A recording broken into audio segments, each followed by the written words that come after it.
Today, super easy. Elastic band, two 45-pound plates. I got a fingerboard right here.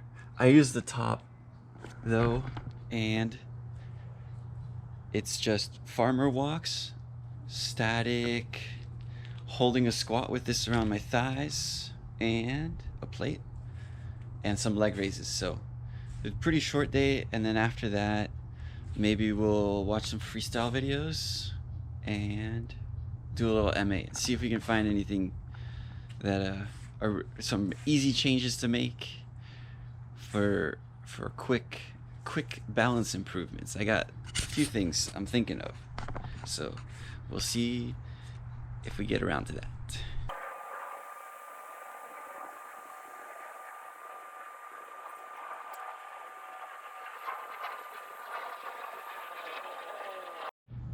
So pretty easy. I'll probably do a couple of those, and my forearms are kind of the weak link in that one, in the farmer walks with the 45-pound plates, especially my right forearm, but that's okay.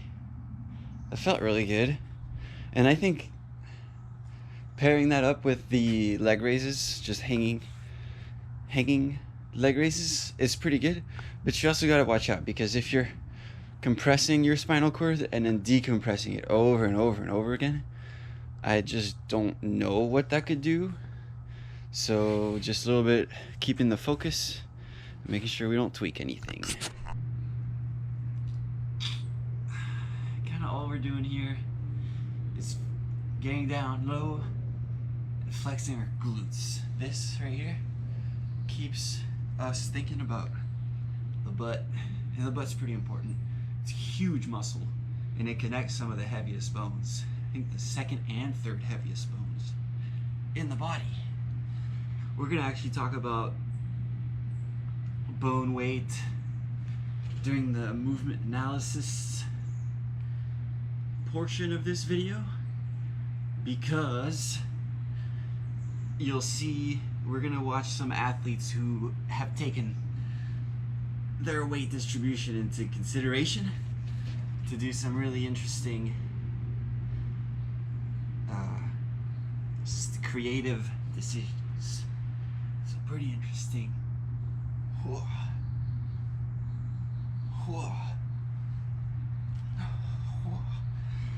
I recommend starting with a lighter weight, and even 45 is too much for me. It's too much, but that's okay. I just wanted to try it.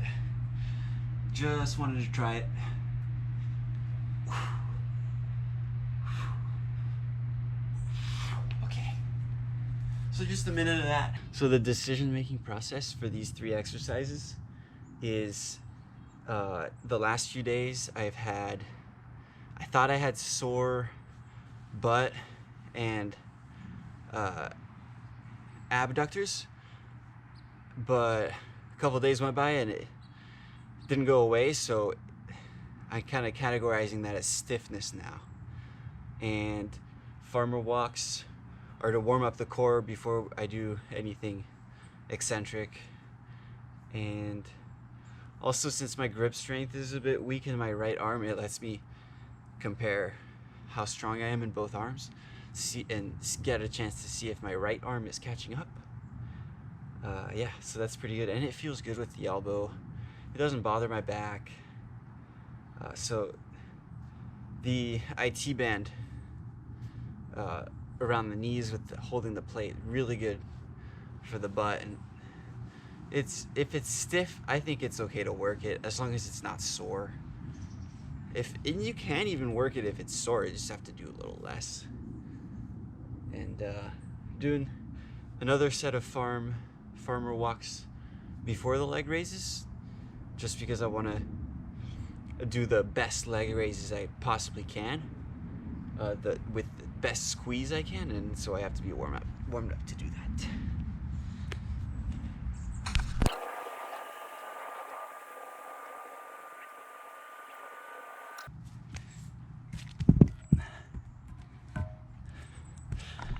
And just that second set, I felt a lot better. It feels like I'm Waking up. So here's a lighter plate. I got a 25 out. I was messing with the 45 was messing with my focus. Felt like with a 45, all my focus was going to how am I gonna hold the weight up and not how am I gonna flex my butt to get my knees out. So I kind of got my focus back just by getting a lighter weight. We'll do this for about a minute. So yeah, I honestly like moving a little bit. It's cheating technically, but ooh, a little snap crackle pop in there. It's technically cheating, but you're moving. Who cares? Who cares? You're moving. Oh, I'm not even just. That makes it a little harder. You know, I can sit here, but if I'm here, it's harder. So that's better for this. I can really feel burn.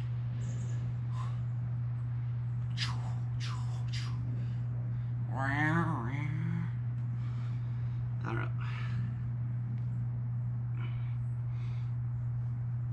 Ooh. Oh my God. Okay. So now to get a little contraction out of the abs.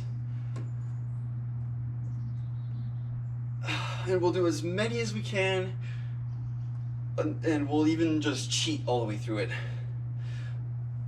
1, 2, 3. And if I swing, I just keep going. It makes it harder, so that's okay. And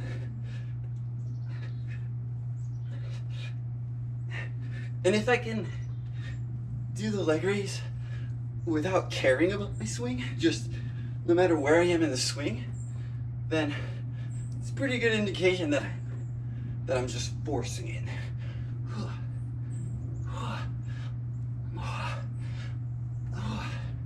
Okay, that's all it is.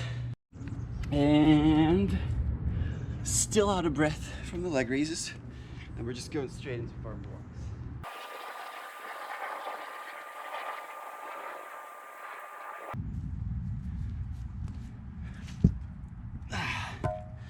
All right, not so easy there, but flowing, which is the important part.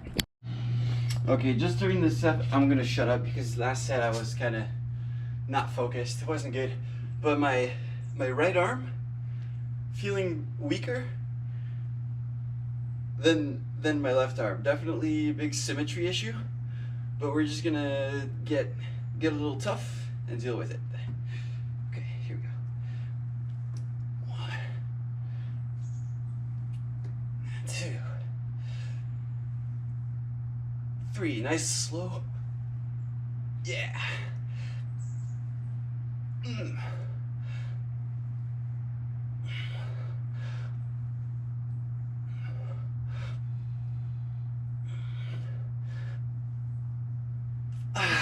Yeah, I'm happy with that. And I just had the idea to do like a 1 arm or a 1 plate carry.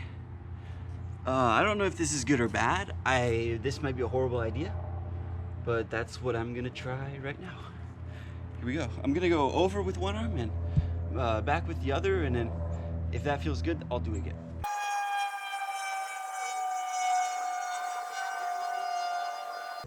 Wow.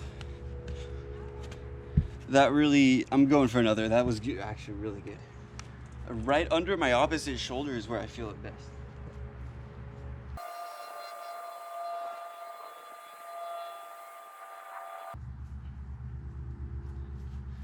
Wow, I really like that. I think I just figured out I like the 1 hand better than the 2 hand. It just felt like it was more what I needed. That was good. That gets me thinking. I wonder if one-footed leg raises maybe feels pretty good too. If so, we'll see. It might. Yeah, let's see. 2, 3, 4. So, good bit of trial and error there. So, what am I doing? I'm doing what I said in vlog 1. I was saying, what was I saying in vlog 1? I was saying in vlog 1, what am I feeling? What do I do about it? Trial and error, right? So, what am I feeling here? Honestly, I can't describe it, but I'm having some feelings in my upper, like right below my shoulders, in my armpits that feel pretty good, getting like a pump. And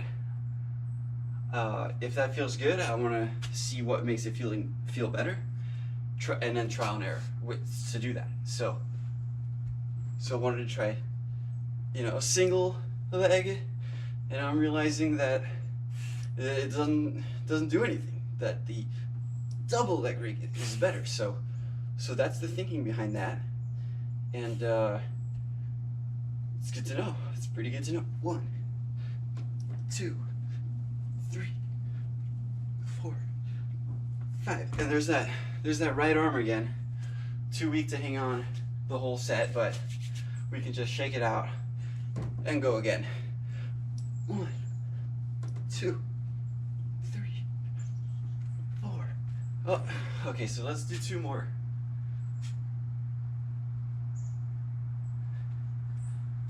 Let's just do 2 more. That's pretty good.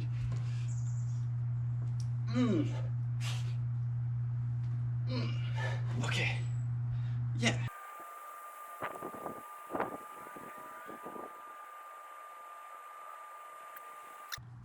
So, again, I got a little bit curious there. I started doing lunges, and hard. Not hard, like not a strain, but hard to coordinate. That's a movement that was kind of bringing me to the edge of my coordination. I had to really focus on exactly what part of my core is working to stabilize the weight as it's coming down when I'm lunging.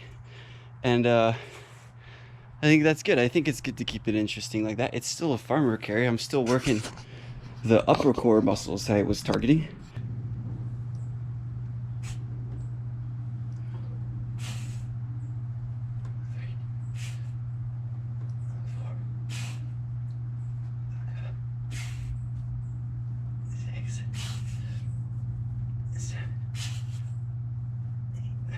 Oh, see, right arm just let go, but I didn't get that feeling that I got last set yet, so just gonna keep it going as best we can.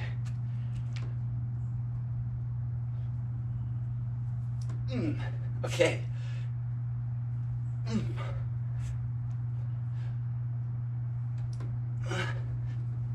4. Oh, slipped again. I think I got 1 more. I have more than 1 in me, but that arm, if it can't hang on, I can't do another set or another rep. And that was sloppy. Okay.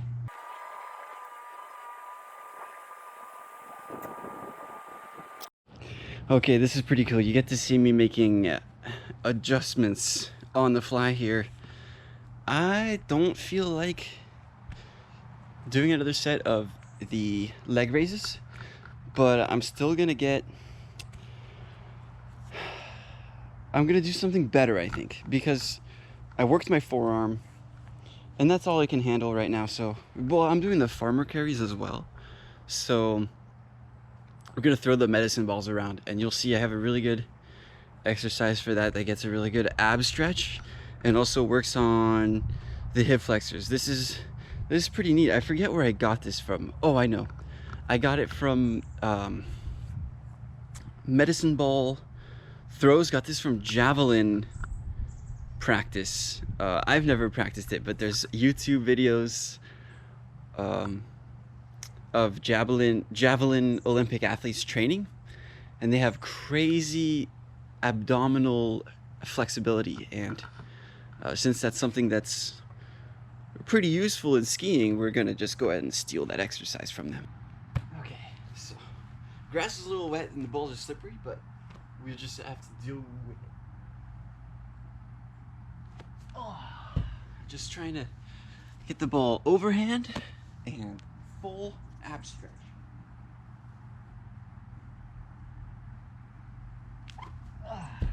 Okay, it's easy as that.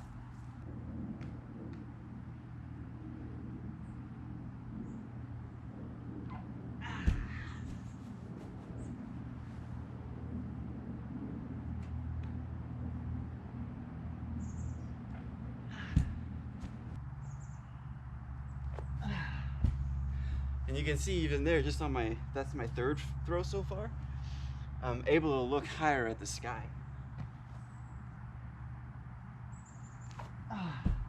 Okay, yeah, see, I warmed up good. Now I'm feeling this squeeze in my lower back.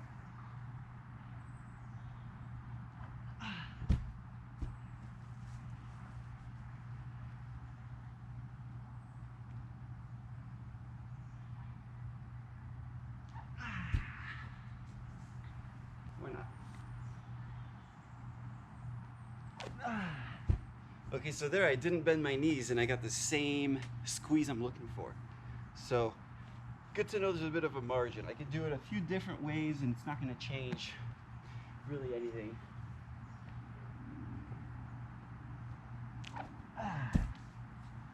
Yeah, feels like every throw I get a little more coordinated too.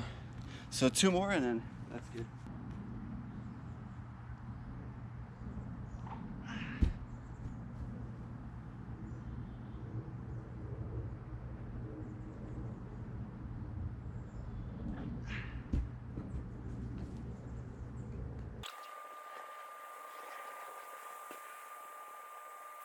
Nice.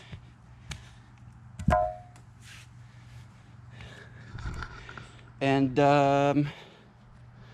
we'll come back to that.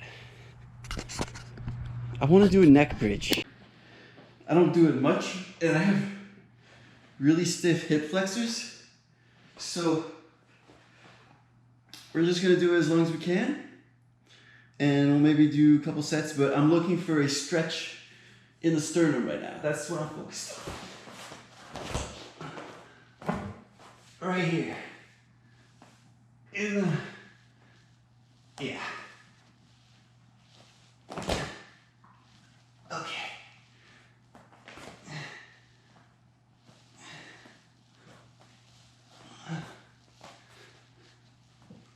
Okay.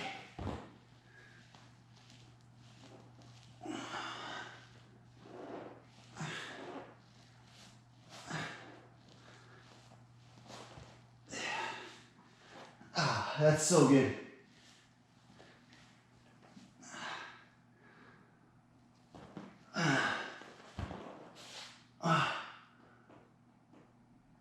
Yeah. There we go. Just a little bit at a time. That was 1 minute. All right. Super happy with that. That's a good one. I think I have to say, not advice. It's purely anecdotal, purely an opinion piece. Yeah. May not work for you, may break you. What I do. And we're back here and we'll see if that loosened us up a bit or if it just crushed our back and made us weak. We can find out pretty quickly.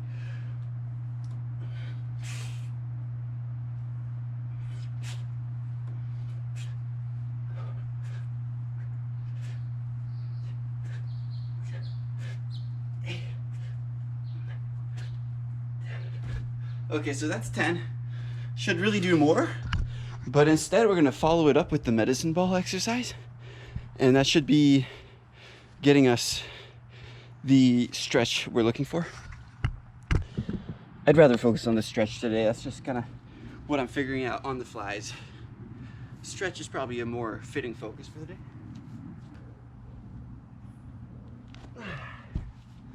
Yeah, that felt better. In the upper back it felt better, but the lower back is kind of just the same as last set.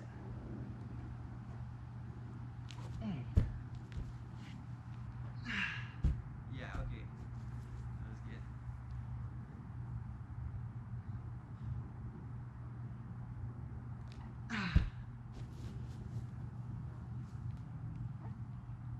good.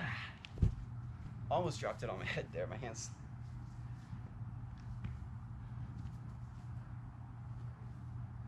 I'm gonna throw it over here so you get to see kind of a side view.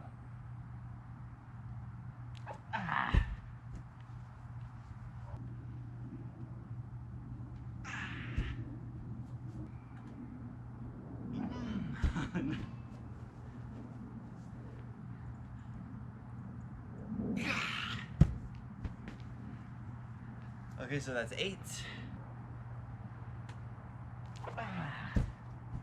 You can see how that did not go very far.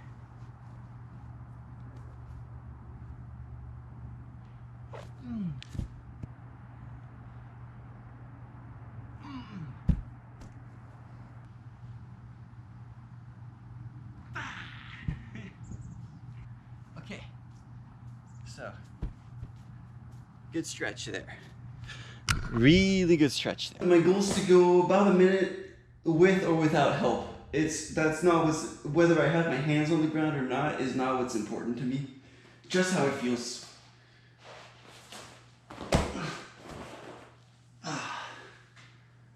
Actually,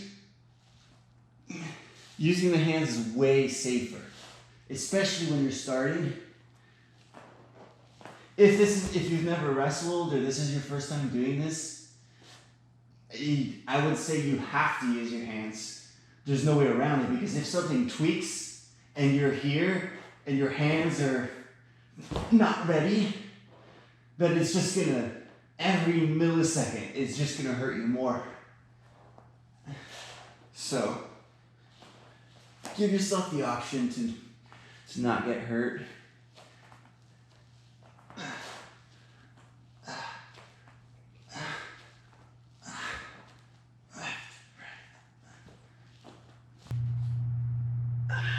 Let's see how long we can hold this.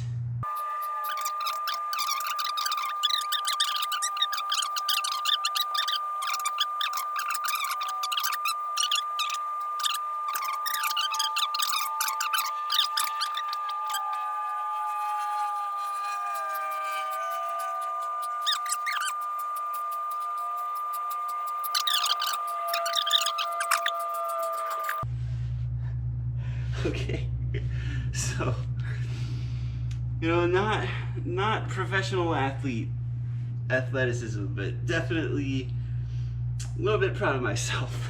So as I sit around in the off season waiting for winter to come around and look at a bunch of edits, some of my favorite edits, and just uh, looking for inspiration, any entertainment I can. There's one recent development that the best freestyle athletes are kind of trying to put into their skiing.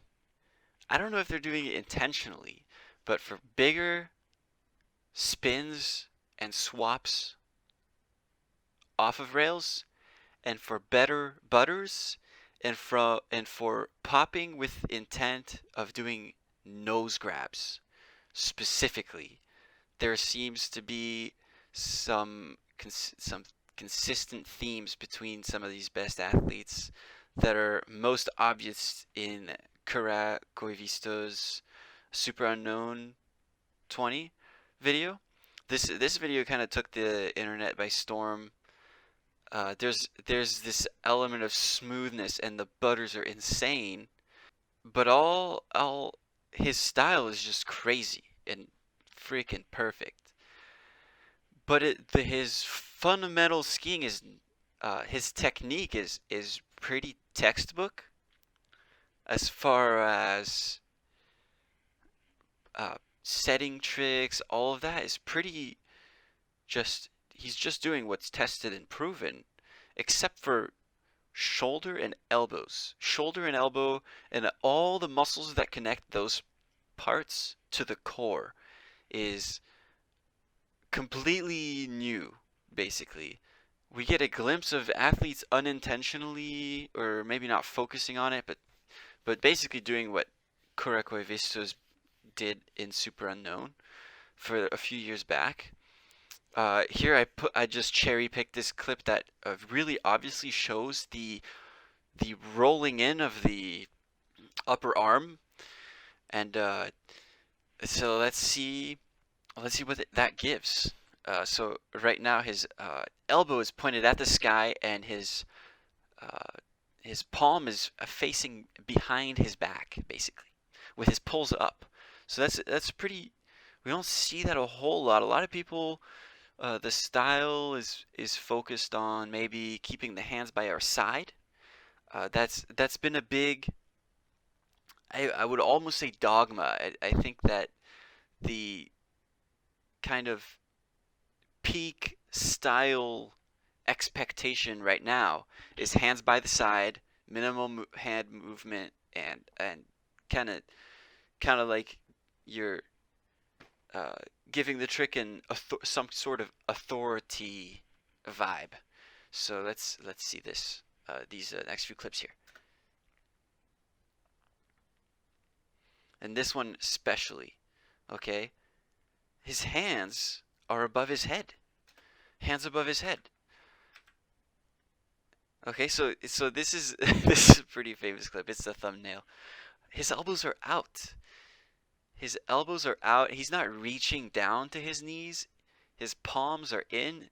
This is very unconventional, and he's kind of making the face like he knows that this stance, the bow-legged feet together, has been done before.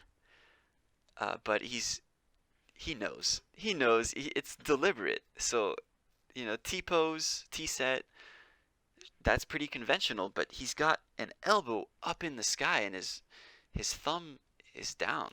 So, here we go. And so T-pose, cool. And right here, his torso is facing the ground and then some. And where are his hands? Just relative to his torso. If he was standing up straight, his hands would be like at his chin level. So I consider this a hands up right here in this position. And let's see what he does in the second part. So just that second part there, you can see that his hands didn't have to move much. They were from the T-pose. So from the T-pose, bringing them up, and now his hands are practically not gonna move. There's a lot going on that I don't know. I can't do this trick. I don't know what's going on. I don't know how he did it. I couldn't describe it.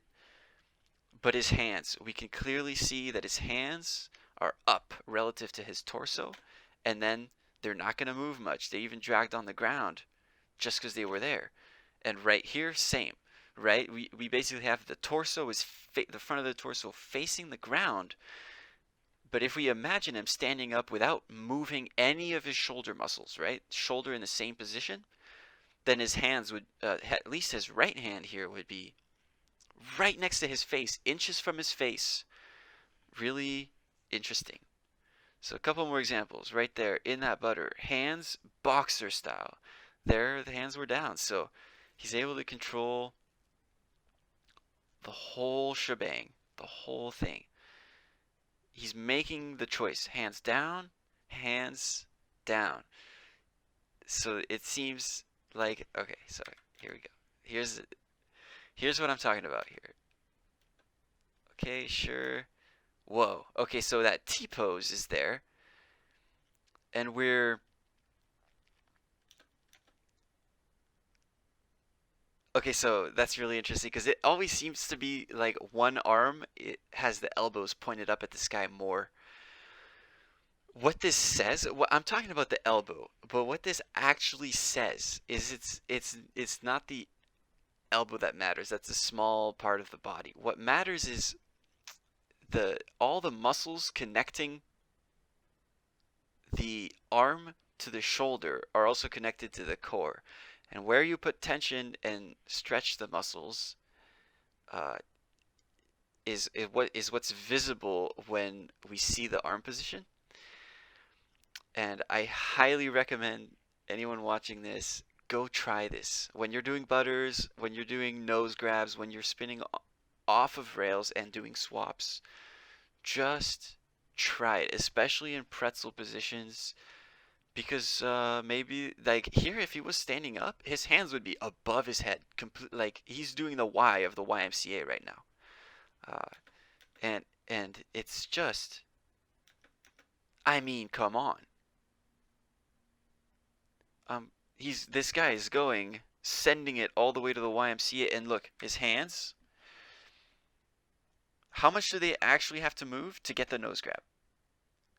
He went from T-pose to hands above his head, so that's literally like his hands are moving 8 inches, maybe less. His hands are just moving up. They were, imagine having to move your hands from your waist to all the way above your head in that like split second. If your hands are down right now, you're leaning forward way more because the weight of your head and shoulders has to make up for the the weight of your hands being behind you. I mean, boom, he's just already there, and he lets go of the grab, and he's really flexible too, by the way. But his hands are gonna stay up,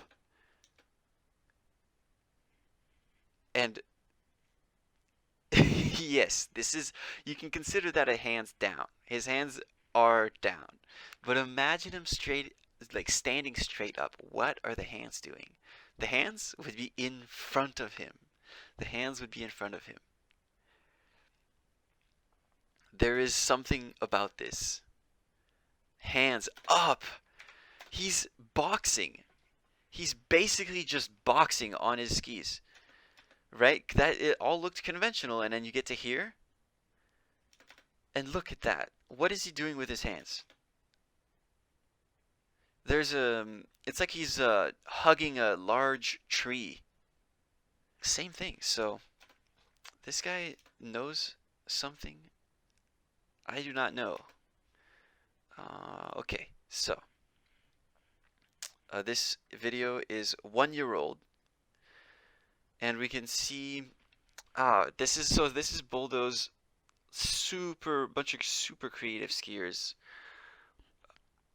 and I don't know if these guys have coaches or anything. I know nothing about that, but what we can see is we can see arms going up. You'll see. So here we go. Cool. That's so sick. But this next clip here. Alright, so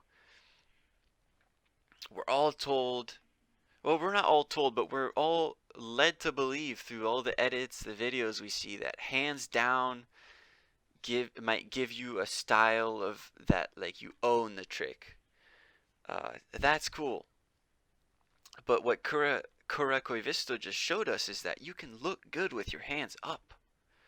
So this guy, he's got a little bit of an axis going, and maybe he gets to here and he realizes he's a little bit high. The hands go up. So right here, his body's telling him hands going up is the best procedure to it's the best thing to do. Hands going up is the best thing to do. He ends with one hand by his side, and he's off axis, so there's gonna be some sickness going on, some absolute gnar. And oh my god, that's so sick. He just takes it to the end. But the point is, he started with his hands down. It looked sick. It's what works for him. he was a couple inches from where he wanted to be, and the hands went up. So even the best skiers, even if they're not really thinking about that, you see something going on. And same time, a year ago here, Silverville, and it is Silverville. I spelled that wrong. Anyway, we're gonna see. So this is someone who's had formal training. They've probably had a coach in the past. I'm judging that off. That's a pure guess, by the way, just based on how good they are. And I think this is a skier who's more focused on outcome, who's learned skiing based on, okay, what do I want to do? And let's just try to do it, and whatever the body movements are to make that happen, then we'll stick with that. So T-pose, we see T-pose all the time. That's nothing new, but athletes are constantly led to believe, well, T-pose is fine, but my hands are gonna have to be down on landing, right? What if they stay up? Isn't that sick too? They can come down later. Boom. See that? Anytime he's popping, anytime he wants to change his pop, his hands are going up in a T. And all that Kura Koivisto did was say to himself, what if we just keep the hands up and maybe shorten the arms by bending the elbow? It's because your arm can be half its length. Half the length. Look at this. In this one. Nope, not this one. So sick. Hands down. Okay. I love, you can draw a Z or a 2 from the shoulder to elbow to hand to the tip of the pole. Your arm and pole is not going to weigh any less.